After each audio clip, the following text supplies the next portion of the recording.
Welcome everyone to the Ontology Summit 2025. Today is the 9th of April 2025, and today we are having a panel discussion at the conclusion of track 3, and this will be run by Mike Bennett, and we have our panelists here, and he will take it from here. Mike? Thanks, Ken. So let me just share my screen. I need to just displace your thing. I think I can do that. Even better. So I'll do a few introductory notes. Welcome everyone to this panel. As Ken says, we're going to try and pull together some of the threads from track 3 and some of the topics we've been looking at, maybe pick up some topics that may or may not have been explicitly covered by our speakers up to now. So again, the theme of this track is how we get from reality to data. And so within the broader context of obviously the summit theme of conceptualization, analysis, and formalization. So in other words, how do we get from ontology to represent real things in the world? So we've talked a bit on previous tracks as well about truthmakers. What are the things in the world that make something what it is? What does it mean to mean a particular thing based on real world stuff predicated on real things? But how do we get from that to useful applications, whether it's for data like data integration or any kind of semantic processing or other data intensive applications, or in more business facing things like reporting and management dashboards and things? What about AI, including large language models, digital twins, and so on?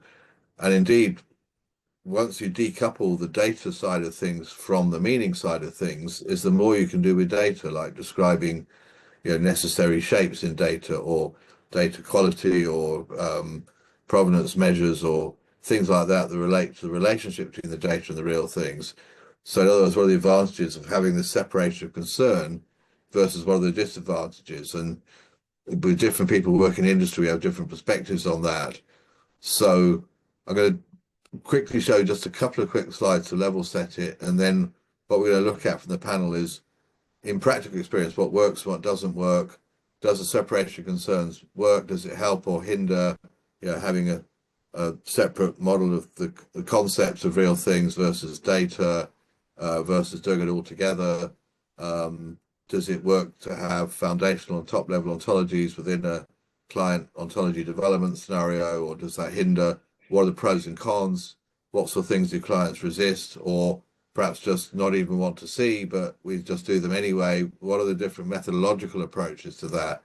So you remember when I introduced this track, I produced this big old slide about the different kinds of things that could be an ontology, the different kinds of model that you could call ontology, and all the way from explanatory or concept-facing ontology that represents real things in the world, through to conceptual data ontologies, which reflect real things, but with data types and data surrogates and so on, versus ontologies that are just taking existing data model and putting it in a RDF or ontology format.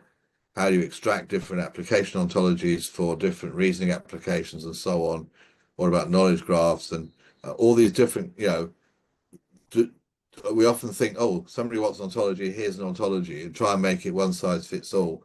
Does that work, or do we have the separation of concerns? So that's kind of the broad background. And something we've been noodling about here, these are new slides, and I'll be interested if they work or not.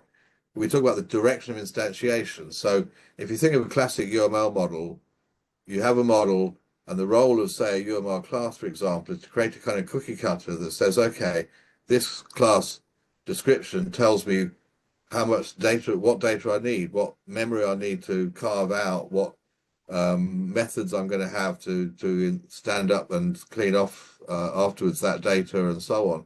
So there's kind of a instantiation relationship where the model, it leads to the instantiation of data. You have data instances of the classes and properties in the model. Now, with a lot of owl ontologies, it's a similar kind of thing. You've got the model that's an owl ontology, and then you have instantiations of that in RDF data. So the model is the model of that data. It's another kind of model of data. But what about when you have a concept ontology or explanatory ontology? It kind of goes the other way around. The things in the world already existed.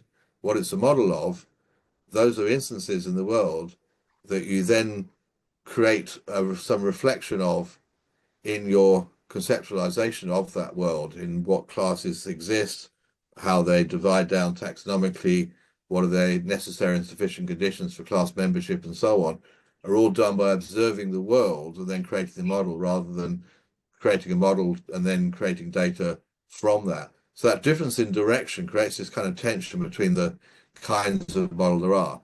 So we want to look at putting ontologies to work. We're going to hear from different people's experiences and issues and challenges in, that vision of that engineering kind of purity, if you like, of linking concepts to data. Does it really work? Are there hybrid ways of doing it, and so on? So we're going to hear from Cory Casanave of Model-Driven Solutions, Maxwell Gilmore of the Semantic Shed, and Alican Tüzün of the University of Applied Sciences in Upper Austria.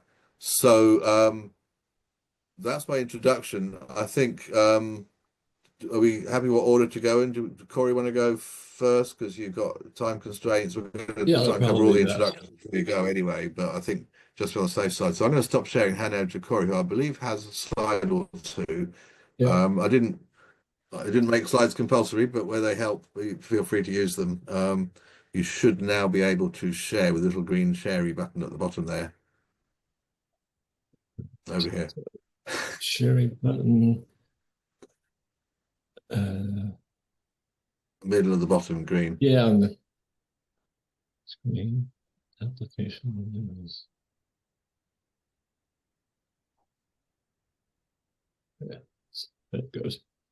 There we go. There we go. Thank you, Mike. And I think what I'm talking about fits very well into your introduction. And by the way, I made these slides very quickly. After Mike invited me to talk, I started just kind of collect my thoughts and then ended up making slides. They're really boring, not a lot of cute pictures and such. But what I decided to focus is kind of around a concept of return on investment. Because when we're looking at a enterprise investment in semantics, obviously they're going to ask, well, what am I going to get out of this?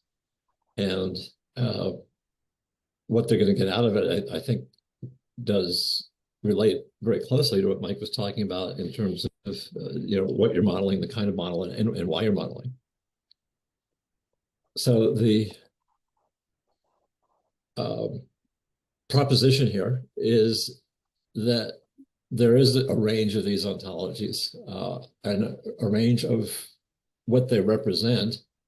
Well, let's say a range of models, as we have here, all the way from things that are, it's clearly data schema in any language to,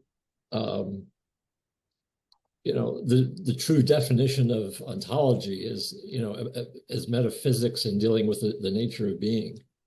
And I can tell you, if you go into an enterprise and you say those kind of words, they're just going to boot you out. Because that doesn't sound practical to them. And the disadvantage of the things way on the left is that we have information that's not integrated. It's very technical. It's hard to access. It's poorly defined. We know those issues.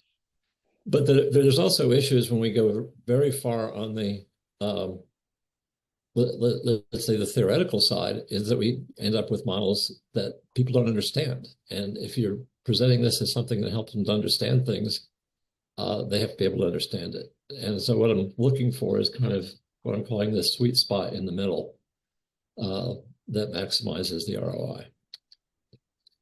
So in doing that, you have to ask, what would they get out of this? What are their drivers?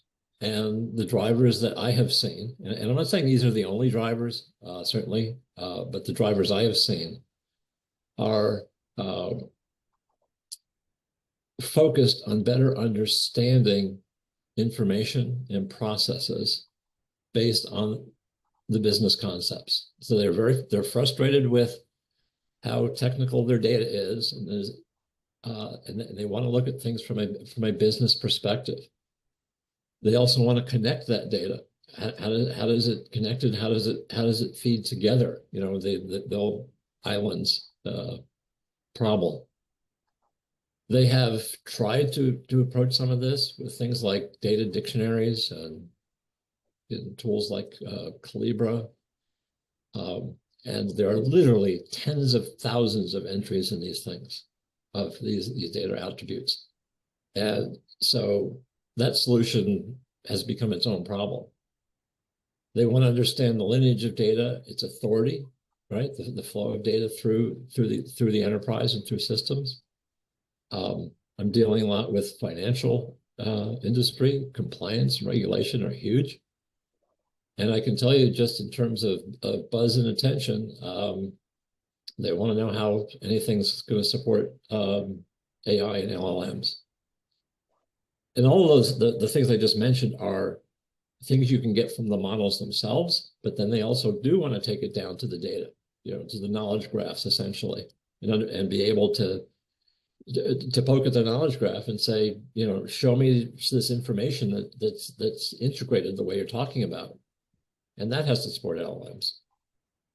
And I'd also add that most of the large clients I've worked with, they have a logical data model, probably pretty extensive.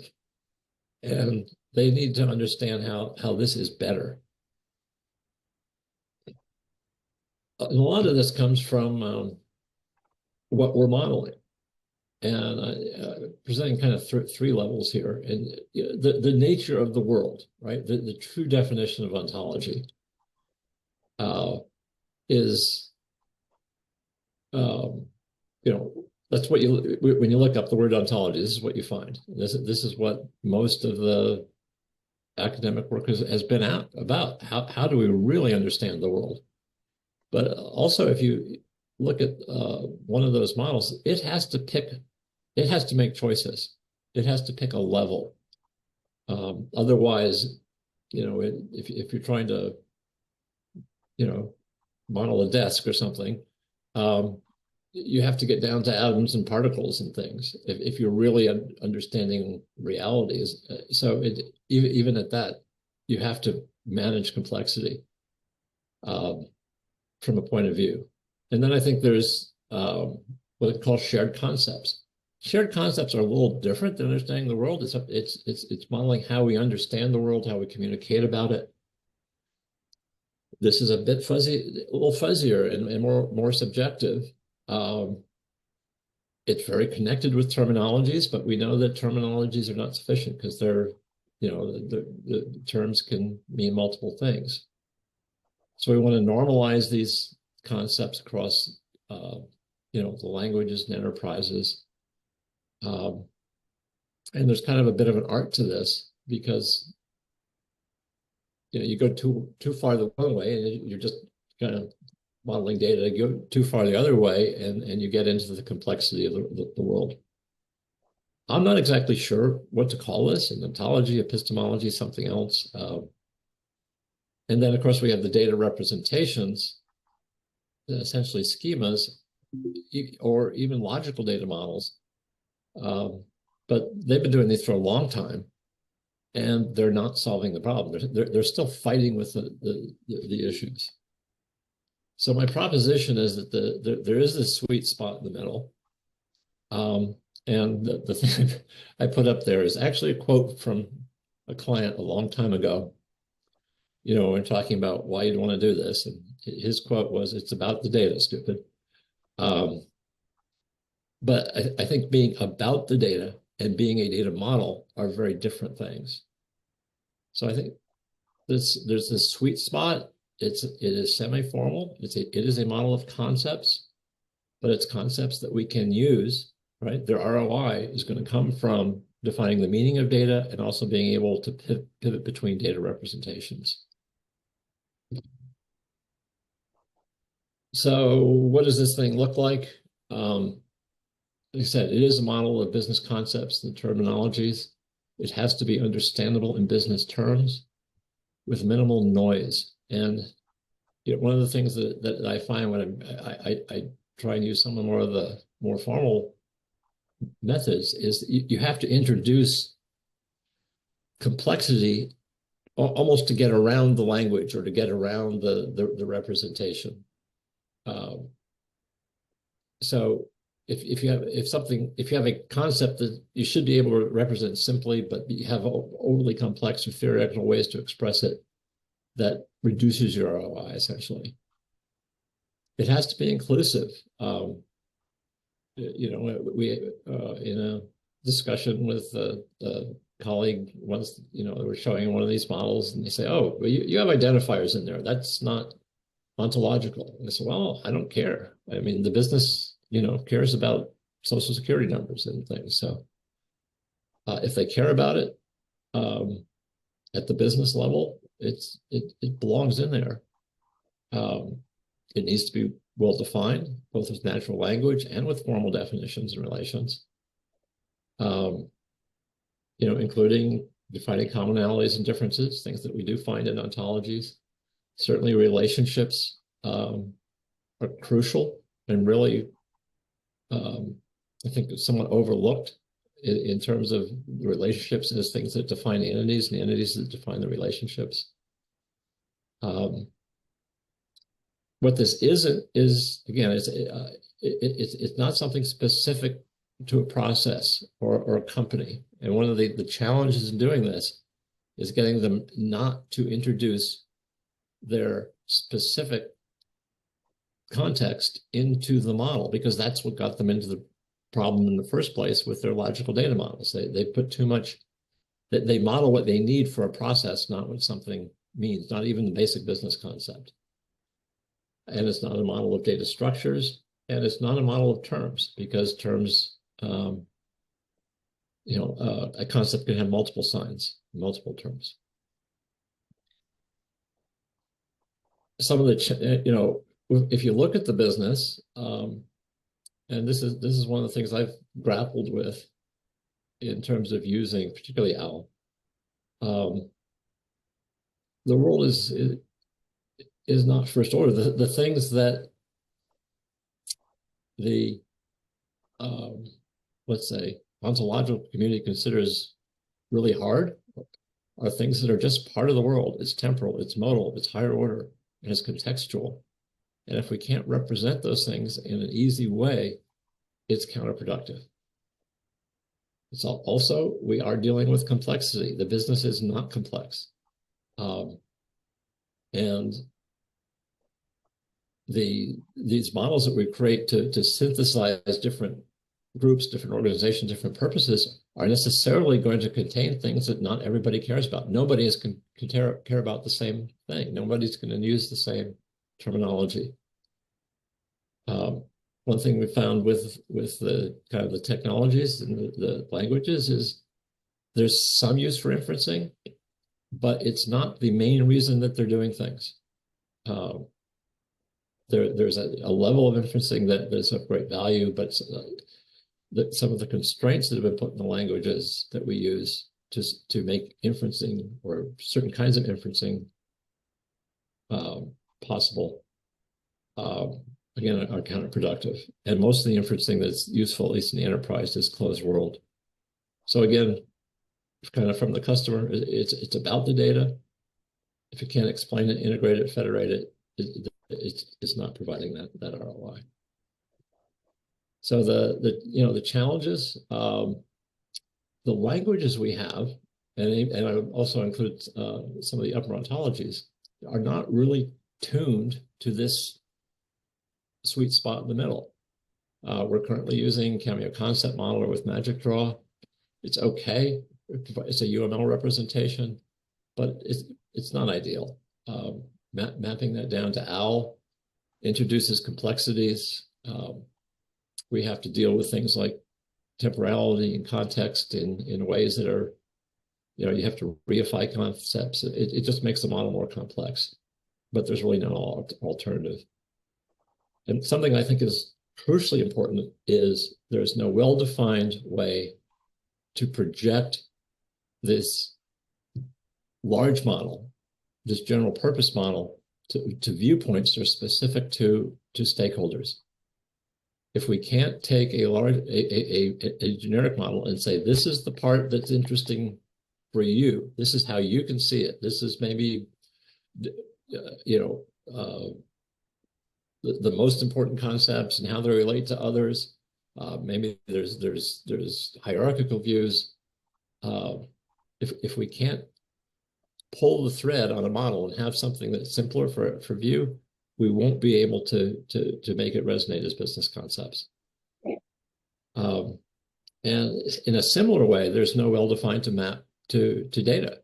There's very technical ways, but not a high-level way of saying how is this data representing these concepts, which is the essential. So kind of the summary of the thought is that there is a sweet spot. It focuses on these concepts. It's probably not what people call true ontology, but it's not a data model either. We really have to figure out a way to manage complexity, reduce noise,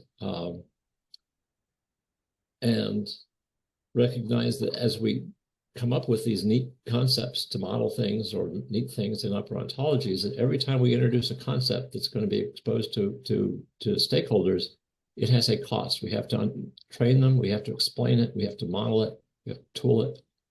So the concepts in our modeling paradigm have to have an ROI. And while we can make some progress with what exists, we really need better ways to do concept modeling that's friendly and to provide stakeholders with these simplified viewpoints. So you may now throw rocks and stones at me. Thanks, Cory. There's a lot to digest there. That's a great set of challenges and alternative viewpoints. Who wants to go next for introductions? Max, you want to go next, or? Is it maybe possible to ask him a question before he goes, because he will go in 30, so that we can have an answer maybe? Yeah, people okay with that? I wanted to make sure we got introductions, but yeah, go ahead. So that, in my opinion, your presentation was exactly what I'm dealing with. I'm also doing something similar. And I also saw that the all is, let's say, the constrained language, basically, which cannot represent the business things. That's why, for example, the founder of the Sumo is using this higher order logic to, let's say, do the same thing, basically. But the thing is, the higher order logic is really complex, so that we cannot use such thing in the business setting. So in your case, I couldn't understand how exactly you are dealing with this complexity and the capturing the business context, basically. Well, for temporal things, the only tool that we have is to reify concepts, right? So that we can provide temporality, we can provide context, we can make statements about them. And what we have done from a tooling point of view is provide viewers for those models that essentially hide that reification, so that we can browse the concepts, browse the higher, these higher order relations. We can make statements about this, relations about statements about the relations, statements about the statements, because of the reification. So, and that's part of this kind of viewpoint perspective, that the presentation of the model has to be able to, well, in this case, since the underlying technology isn't that good at it, we've tried to do that in the presentation of the model. But when you're the modelers themselves still have to deal with it.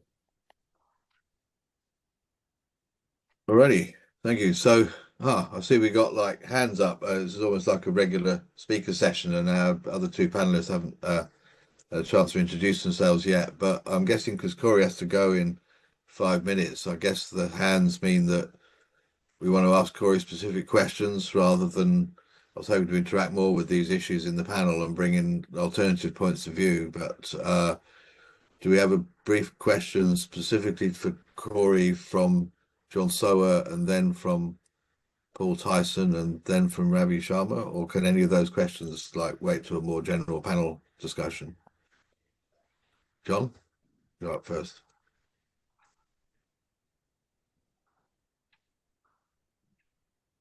No, you're muted.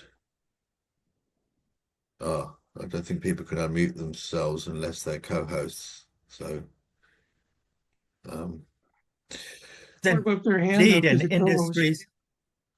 Okay, I wanted to make one point, and that is that there is a very important industry standard for representing everything, every possible version of logic, and enormous number of representations, and it's called common logic.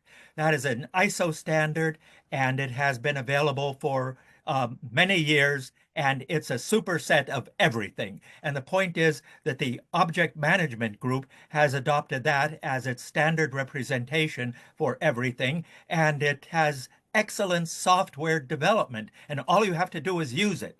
Now, the point is that people complain that logic is very difficult.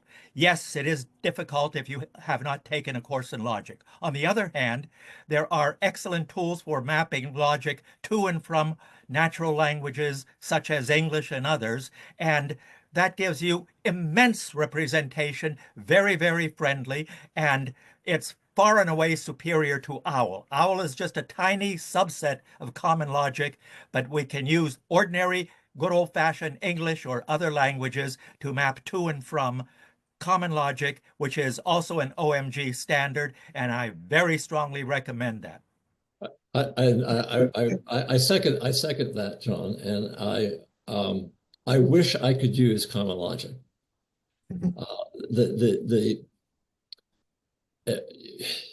But you know the realities of the fashion industry of IT. That no one in that environment it's just not popular enough. Now, could we fix that? Yes. Is that a better basis than OWL? Absolutely. And I would certainly encourage anything we could do to make the the acceptance and also the tooling and support for that better. So yes. Cool. Thank you, Cory. Paul Tüzün, did you have a very quick question before Cory drops off? Or a more general point which you can bring to the more general no, this is for Cory's presentation, which Cory, I agreed with most of this, and I think you're coming from a common experience that I've had in an enterprise. I'm talking specifically in an enterprise, not the web at large. Where I had a pretty significant disagreement is when you said that your concept model should not be business or process specific. What I learned decades ago was that businesses, enterprises exist because of their uniqueness. They're doing something different. They have a different view of the world that sets them apart from their competitors. And it's the modeler's job to discover that genius and preserve it and make it more efficient and make it serve the needs of the enterprise better. You don't do that by doing what everyone else is doing. I would maybe clarify what I said is what you model can absolutely be controlled by your processes in your organization. But if you're modeling a concept, if you're modeling the concept of a dead instrument, you should not model the concept of a dead instrument as it pertains to a specific process, unless you very specifically are modeling, something specialized for that process. So what I encourage people not to do is introduce process specifics into generic concepts. Okay, I get that, but yeah, what I've found is that, you know, there's a reason businesses do the things they do, and yeah, you can analyze whether it's good or bad, but the fact is, if they're in business and they're doing it that way, then they like it. And yes, So it's, I mean, there's fuzzy, certainly absolutely fuzzy ground there. I do have to apologize. I do have to have this other call I have to run off to. Cory, I'd love to. Thanks, Cory. And we'll as an old colleague who has worked on many projects together, welcome to Ontology Summit. Thank you. Thank you. I have two questions. One is relating to John Soa's cognitive memory versus your semantic concept model. Second is, can you think of outside the enterprise? And also, why are we not moving to information from data? How long will we be stuck only on like I data? said, Ravi, I have to So- apologize. I do have to drop off. Very interesting questions. Maybe we can find a way to continue later. Yeah, thank you, Cory, very much. Sorry you have to drop. And Ravi and Paul, we will pick up those threads of conversation in the panel more generally. So that's fantastic. It's a shame Cory isn't here to defend more of his thing as we go on, but I wanted this range of opinions, and exactly that was the kind of range I wanted, because it's sort of distinct from the separation of concerns that I was describing and so on. So Max, do you want to go next, or in terms of introduction? Well, the first thing is I have to apologize. I wasn't aware of the format, and I certainly wasn't expecting to put a formal presentation as Cory did. No, nobody was. My background is in the financial industry. Initially as a corporate treasurer, and subsequently in the banking industry, in the IT area of the banking industry, in terms of building models, data models to support the financial markets area. And I sort of started down this track with XML, and going back to 2000 with the JP Morgan FPML model, working in XML, and I guess graduated slowly to ontology through work with Michael as a subject matter expert when he was working with the EDM Council on what subsequently became the FIBO ontology. In saying that, I have a myriad of differences with the EDM Council, which led me to leave that group because I just found it incompatible with my way of thinking. But my objective has been to build a model that unifies the banking industry models. One of the things that I observed from within the banking industry was that they have a massive integration problem, and a lot of that problem arises from the fact that they have been buying applications, each of which has a subtly or brutally different model underpinning it. And because of the regulatory requirements, they need to bring an enormous amount of information to integrate it. And the cost of doing that is massive. I think the banking industry globally, you could easily say, spends billions, if not trillions of dollars trying to integrate its data so that it can efficiently report to regulators and to coordinate its business and gather its information into coherent units. So my work, particularly with Mike, has been in coming up with an ontology that is well-founded in academic principles that we can use to understand that financial data and help people integrate their data.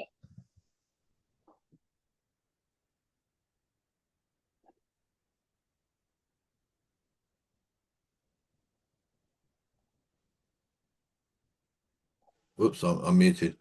Thank you. Yeah, it's a perfect introduction, and the same motivations and different end results in terms of what we did with FIBO, or what we tried to do with FIBO versus the direction it took, which kind of went from one end of Cory's scale to the other without parking in the middle. That's great. Thank you. Now, Alican, would you like to introduce yourself? And yeah, over to you.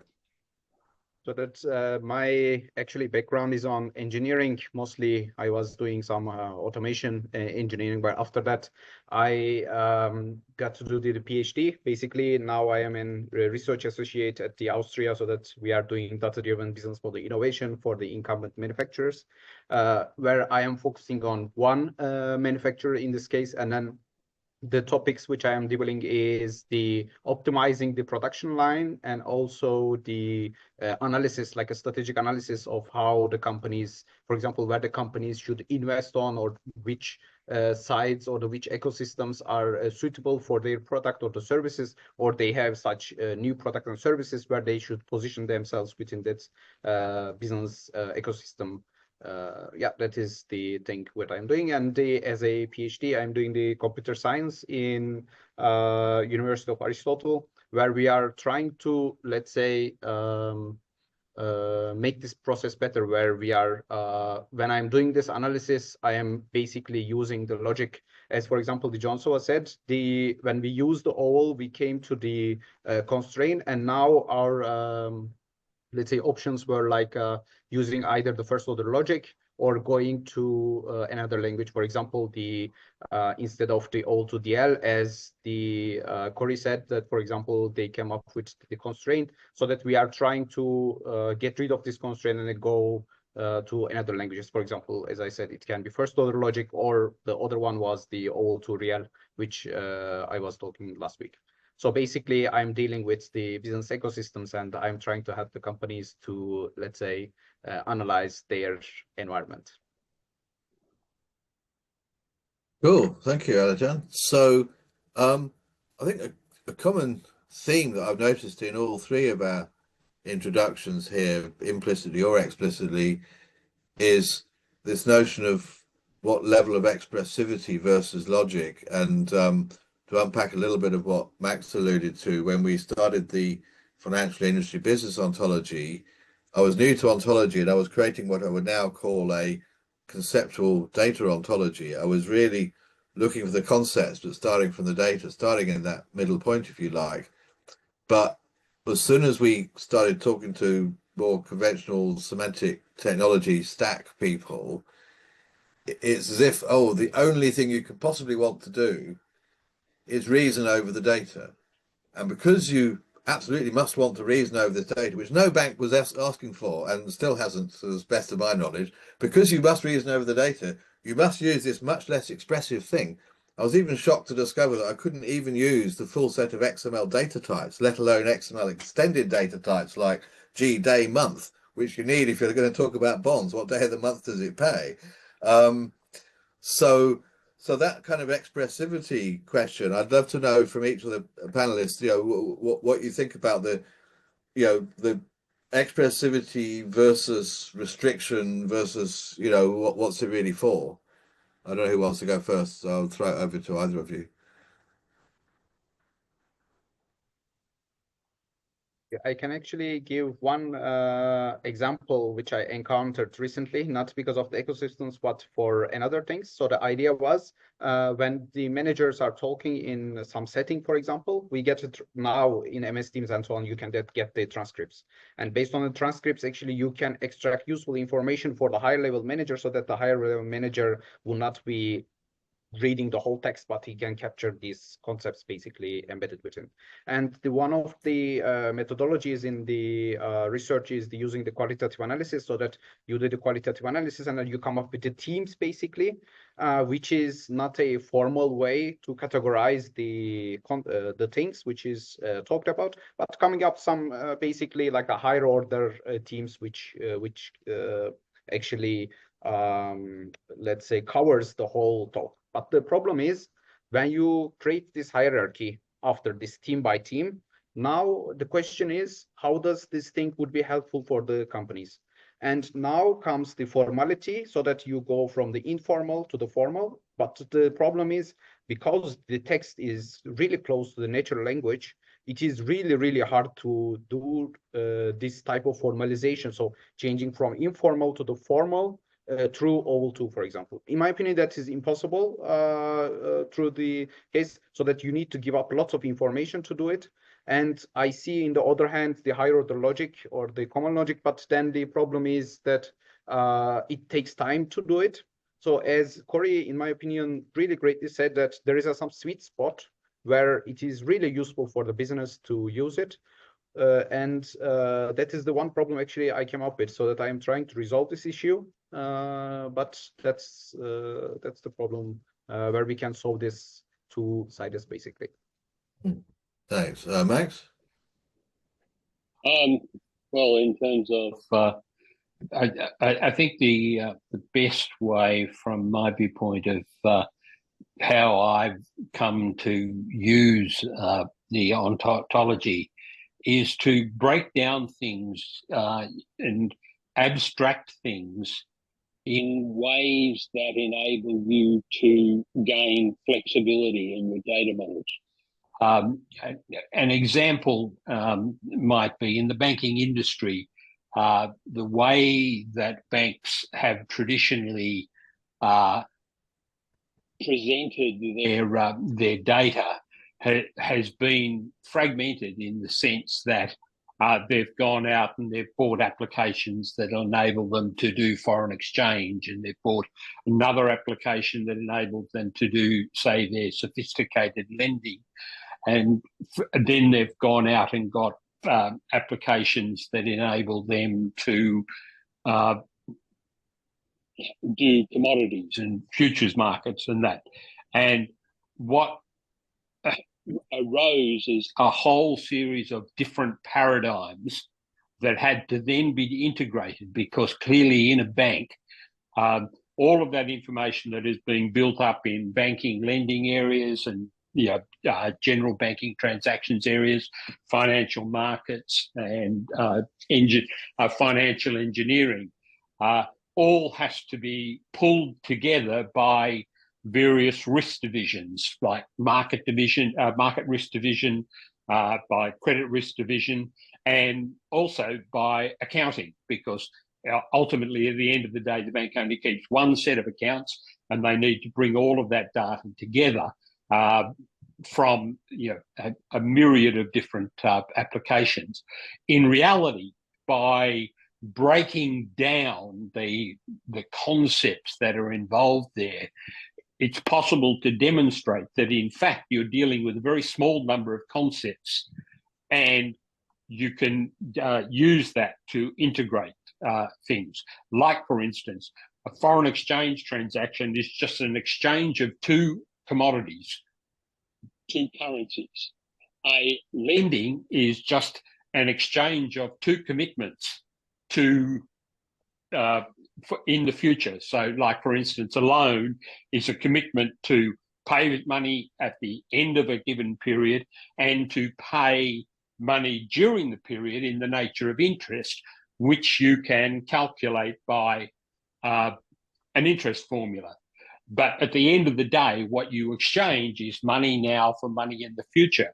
once you break things down like that and look at transactions, you can build a model that shows you that these transactions are just using different commodities.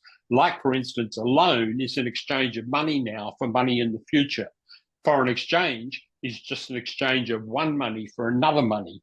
Buying gold is just exchanging a commodity gold for money. And you can then put those concepts together and build quite complex transactions from those fundamental building blocks.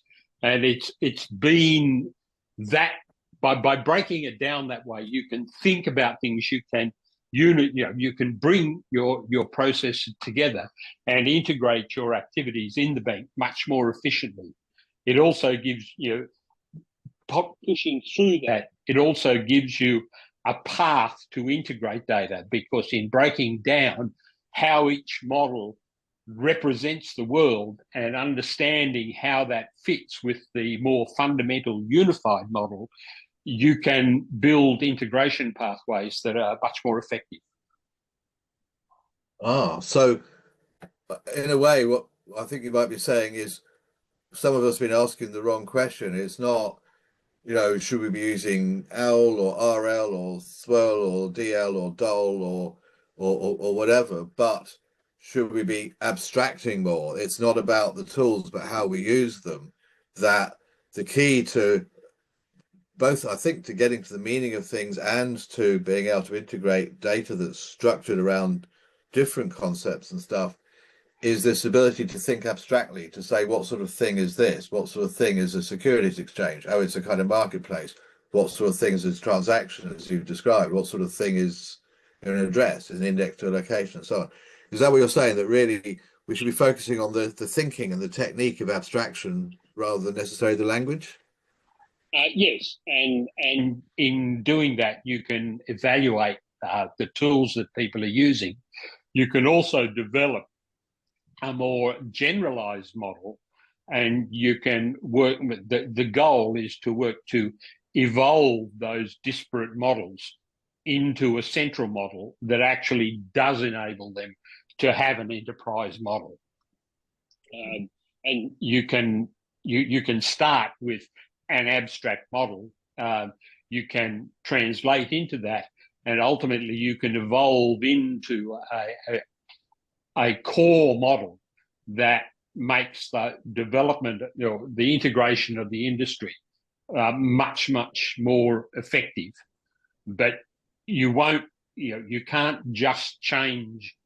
You can't turn an ocean liner around on a pin. A bank is an ocean liner, so you need to develop a path for them to get it right, to get that. Oh, that sounds like the real methodological challenge. Alican, what are your thoughts on that? So 3D abstraction, as he said, maybe like I can give you one example also in the ecosystem wise. For example, there is the concept of the bearing manufacturer, and there is the concept of anti-friction bearing manufacturer and hydrodynamic bearing manufacturer.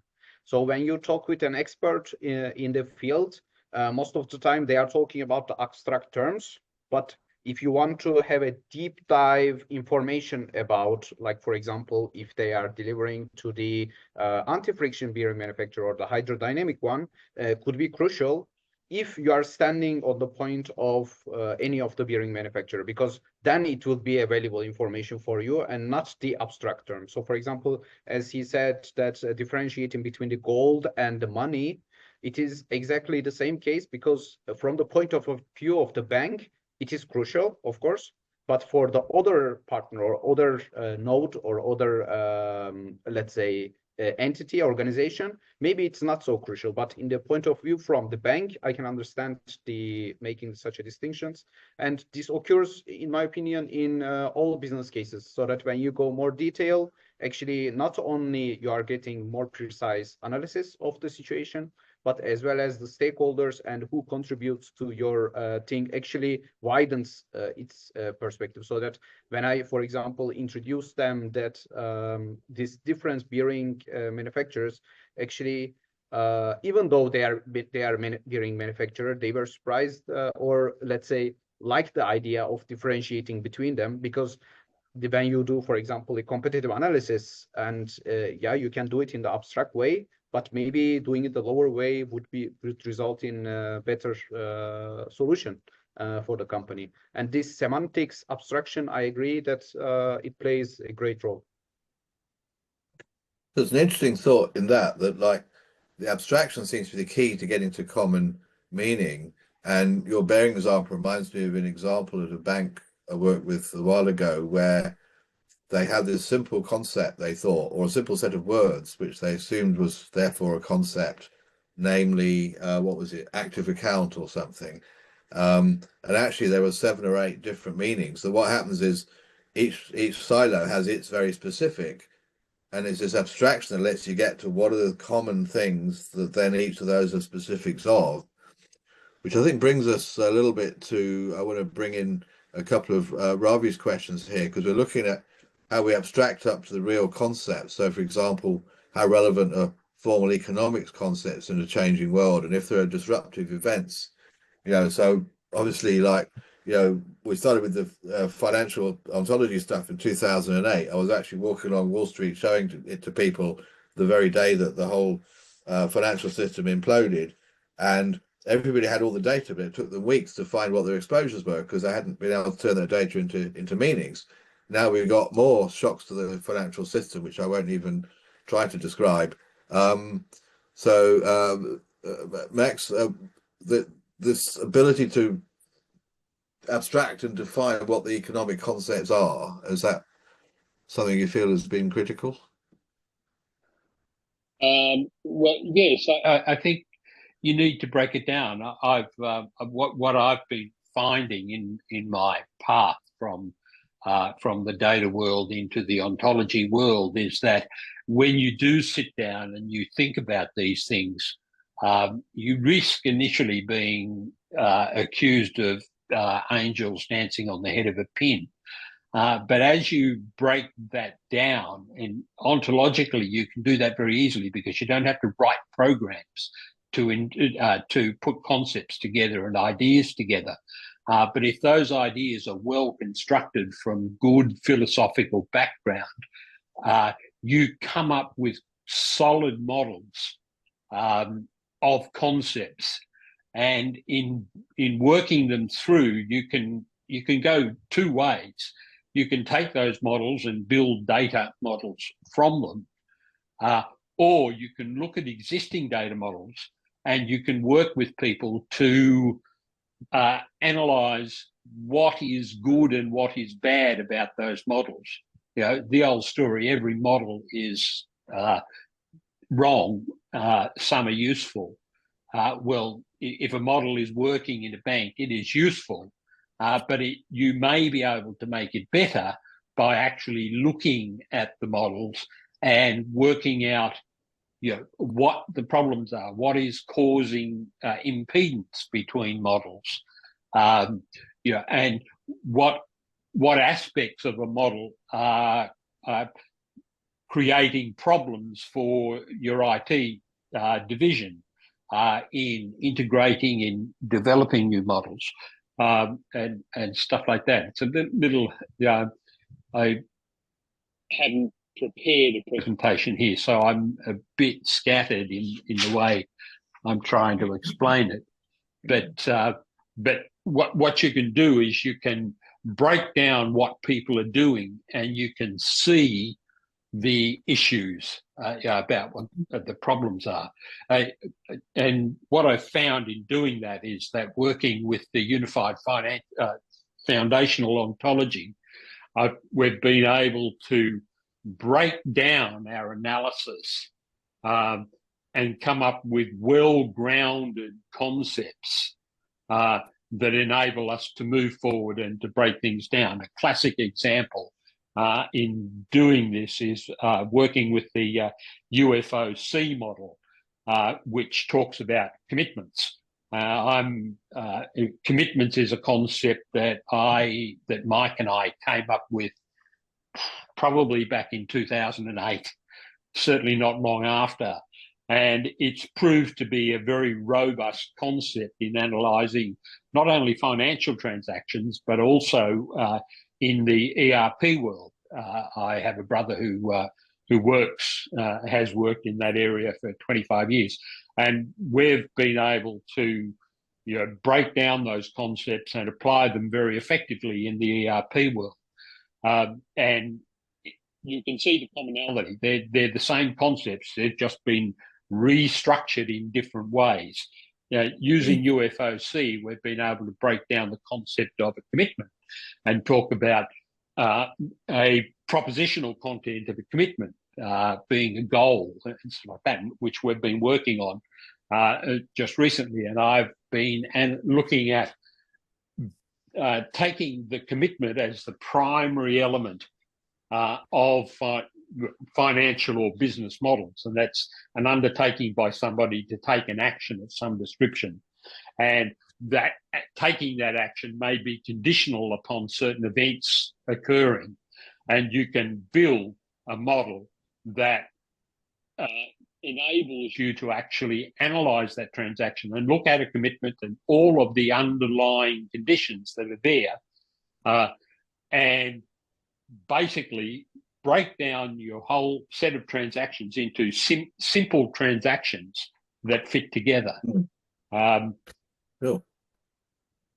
And what I found is that adhering to that formal model has given us some enormous insights into how things work, and that's been the beauty of the ontology and following, in this particular case, unified financial ontology, but we've also worked in other ones too.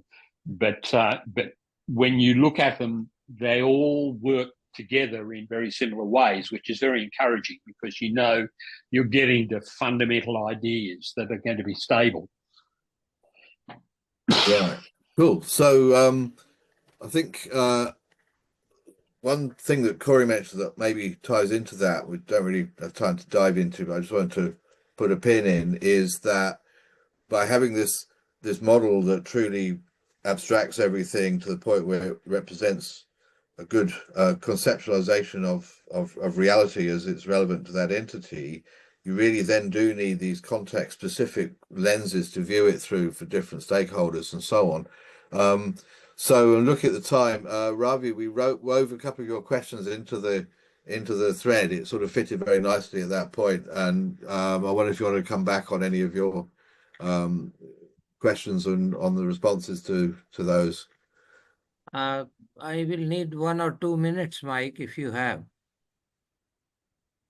Sure. If people are happy to go on, but to be on the top of the hour, we have a very rich amount of things to talk about. So I'm good with that. Let me begin with asking 2 questions to both of you, Maxwell and Mike. 3 events happened: 2008 pandemic, and now the cataclysm in economic markets, which I don't want to, make explicit, but I call it sovereign risks, because it's affecting global markets. So let's give it a name, which is sovereign risk events like this one happening today or in this week. Things are happening, and Maxwell referred that there is classical electronic theory to be looked at. How well applicable is it in this kind of disruptive situation? Number 2, when are we going to go away from data and get to talk about semantic or information elements of meaning? It's related to what John Sowa told us, but not that direct. So, Max, do you want to take that, and then maybe Alican as well might have some views on either of those questions? Well, the current financial crisis is just a pandemic of stupidity, but in terms of looking at it in ontology terms, what we're talking about is risk. When we see markets crashing, and we're talking about loss of value, etc., we need to remember that the only price of anything is the price you actually pay for something. The rest of our life, we're trying to estimate the price of the next transaction. So we come up with valuations that are based on looking at markets and working out things. And from a sovereign viewpoint, that risk is essentially a risk that the value that people put on things is wrong. And of course, in times like this, we have uncertainty. Uncertainty translates to volatility. And we can talk about the whole world as, in effect, an options model, which is pretty much the way a lot of economic models are actually working. So in sovereign risk terms, I mean, we've been through a number of crises in the financial world, which have been essentially people's misunderstanding of the way markets actually work. I possibly, Mike, you can jump in and help me here, because I need a little bit of time to try and get my head to get my mind around what I want to say. Yeah, it's interesting. I think one of the things that struck us with the 2008 crisis was when we were able to model things like credit default swaps and synthetic credit default swaps and these tranched instruments and stuff, and we laid them out on the page in graphics. What we said was, hey, we need a way of showing something to the business we can explain in simple theoretical terms without being mathematically precise about what a set is. To say, here's a box that represents a possible set of things, and these lines are things you can say about that. We put it all on the page, and then we look at the picture and like, well, this is horrible. I mean, that's what's happening in the financial world. Something's bound to go wrong. So just making knowledge explicit for business stakeholders was, I think, the first useful thing we got out of that. And this comes back, and I see Cory's back now, which is great. This comes back to, the benefit we got out of having a model that was purely about the business reality, not about the data, but for the data, versus Cory's, midpoint idea.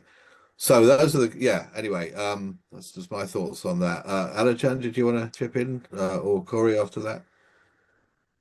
I have only a quick comment on that. In my opinion, here is the speed is the crucial term, so that how quickly you can explain these things to the business. So in this case, if you are agile and then you can do it really quickly, then it's all done. Otherwise, in my opinion, that's the biggest value for the business. And this is the big gap in the tools. It comes back to something Cory said as well, and I've mentioned a few times since then, Cory, which is that once we have a model where we've abstracted adequately to really describe, fundamental building blocks like goals and commitments and entities and so on, and economic resources, then that's almost by definition incomprehensible to each of the business stakeholders individually and too general for any of their specific verticals. So we need some missing tool, I feel, that gives us the lens that says, from this context, what do I extract from that broad concept model in this context here or that context there? Cory, did you want to chip in on that? Yeah, and that's absolutely, and it's part of, I guess, what I was expressing is viewpoints. But a relatively simple answer to that is being able to hide abstractions. So if you're looking at something relatively concrete, let's say a mortgage, yes, it and the relations from it are composed from things that it may have inherited, but they don't have to see that.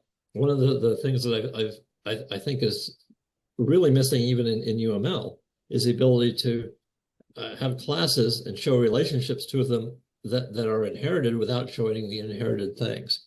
I mean, the superclasses.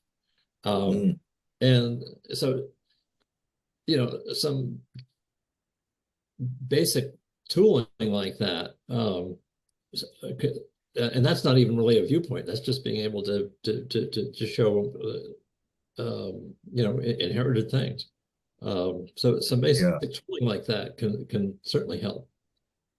Yeah, the inheritance thing was a major barrier for anybody adopting or understanding FIBO, because, if you apply the whole duck type ontological theory, you have subclasses each defined by their own defining characteristics, then you get down to something like a municipal mortgage bond, and it only has the one property that distinguishes it from a not municipal mortgage bond. Everything else, and then the business people look at it and go, well, you got a box here with only one property. You missed interest rate, you missed issuer, you missed this. And it's like, yeah, that's all inherited. And there was never any good tools to show all of that inheritance. So anyway, that's a tooling issue. Any other perspectives from the floor or questions? Max, yes, go ahead. Just gathering my thought together on the economic disruptions, etc.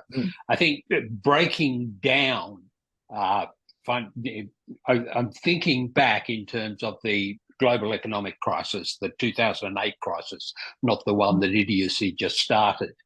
But what we had in that particular situation is an industry that was not really condensing out the fact that a mortgage loan exposes a bank to property, because if you take a look at a mortgage loan, the loan is exactly the same no matter what. I mean, it's basically a promise to deliver money in the future relative to now, but it is associated with a piece of security that the bank has, where basically what you're saying is, in the event that I default on that loan, I will give you a piece of paper that effectively gives you a conditional purchase of my property, and of course, mortgage is wholly and solely a way of representing the title to property. So what wasn't realized effectively in financial markets by a lot of people, there were definitely people who did, was that what the banks were doing was accepting a massive portfolio of property. And their exposure to the property market was much, much greater than they realized, because they thought they could sell it. But of course, what you get in these massive markets is you get massive swings once you get out of equilibrium. And of course, people end up in markets they didn't realize they were in, and therein lay the crisis. But by properly breaking it down, people would have better understood what their real exposures were, and that is the beauty of actually taking that analysis, using an ontology to actually realize what you're doing in effect.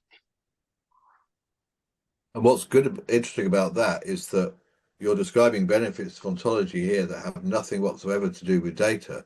It's all about actually providing a common understanding to the business of business concepts in order to understand risks and react to things in a fast-moving world and so on. So, and again, to sort of maybe pull it together a little bit, we've got the contrast between a separation of concerns where you have an ontology of pure conceptualizations. Some people say things in the world, but really the conceptualizations of things in the world. The challenge we had with FIBO was explaining to people this is not a data model, because they wanted another better data model, and that's not a data model. And then you have the ontology at the other end, that's the schema for data.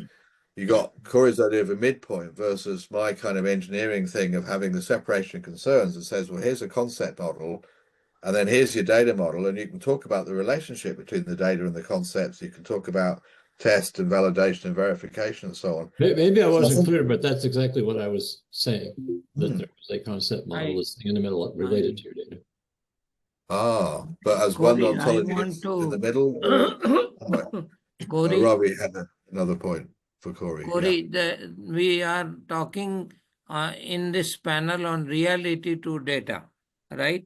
Now, you brought in the concept of semantic concept data, right? Or concept and a sweet spot. I am now saying, when will we start thinking in the same terms as about information as we do for data, because it makes more sense, because information is semantically rich term compared to data. So when will that aggregation start happening, if not already, in ontologies? Well, Who I wants to think take that one? you're modeling, we are actually modeling the information. But that's not the terminology business usually uses. They just say their data. Interesting point, because anyway, John, you have a hand up, and then we'll probably have to bring this to a gentle landing, I think, because it's 10 past, people are starting to leave. But John Sower, you have a question. One point that I would emphasize is that all of these representations, conceptualizations, and formalizations are all, and even everything we say in ordinary language is an approximation. Nobody ever can state an absolutely final fundamental proposition. So all of our ontologies, the more general they are, the more approximate they are and the looser they are. The most precise ontologies are the narrow ones, such as an ontology for a bank, for example, and even banking systems. You can't have a universal banking system ontology because every bank has slightly different variations. And the same is true for every possible application.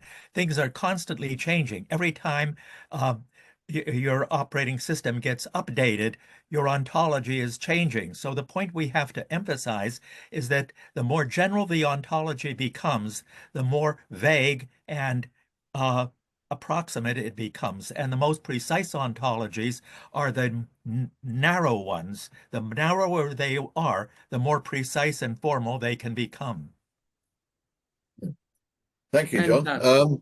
Fantastic. So, yeah, brilliant. And I think, Janet, you've been saying some interesting things in the chat, but not raising your hand. I wonder if I could impose on you to chip in with a word or two, and then we'll try and bring it to a gentle landing. And Janet Singer. Yeah, I think so I was putting in the some of Tom Gruber's original discussion about his use of conceptualization in knowledge representation.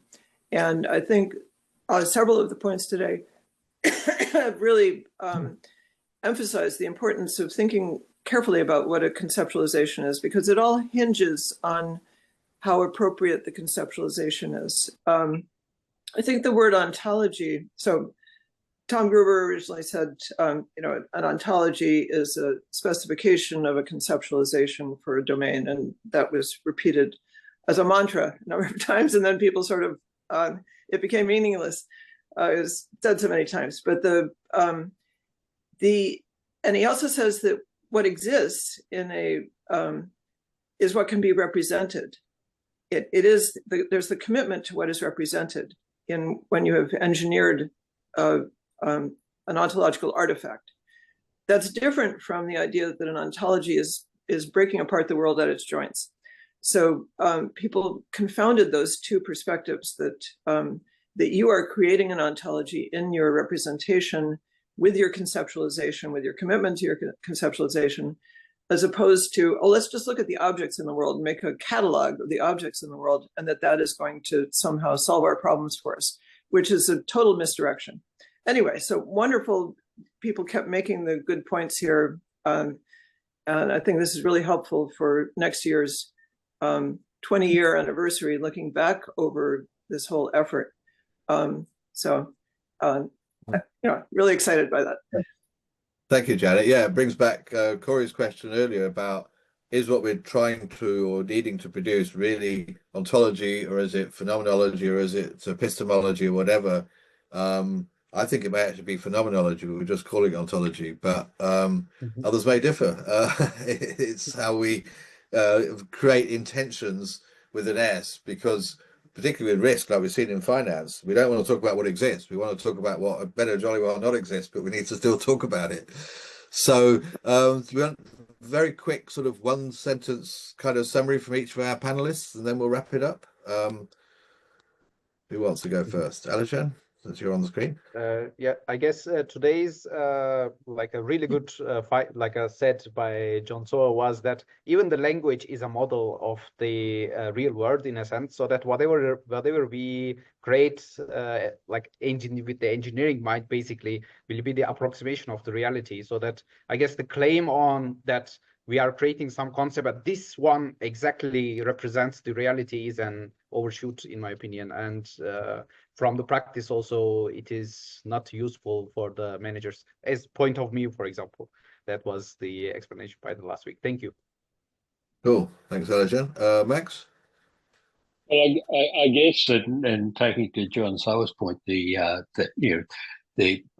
abstraction and generalization to me gives you a foundation to build the detail.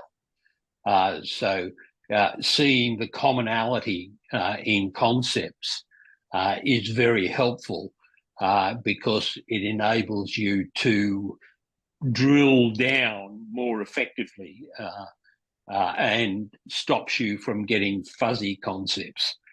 So that's where I see the value of the more general ontologies. Ultimately, you will go to very precise ontologies, but if they're grounded in that foundation, they'll be much more robust. And if you build data models from those concepts, they'll be much more stable and you'll spend a lot less money maintaining them. Fantastic. Thanks, Max. Cory? Quick summary. Well, I wasn't here for most of the middle, so let me just say that I think this discussion is right on in terms of understanding how the effort that virtually everybody here has been involved in is going to evolve and become more mainstream and have more value. And I hope we continue with that pursuit. Thank you, Cory. Thanks, Max. Thanks, Alican. For a And very good prepared presentation. Thank you, Cory. So with that, I'll thank you all and hand you back to Ken, our gracious host. Yeah, that was a very informative and really quite enthusiastic response to the topic. Now we're looking forward next week to Ravi. Can you tell us a little bit about what's coming up next week, Ravi? Well, we have two essential threads. One, you have given us a task of talking about ontology and data. So I will be trying to concentrate on two large areas of where the large data have impacted the globe in a way. One is earth sciences and the other one or two more areas. The second part of my talk would relate to the recent Nobel Prizes using AI.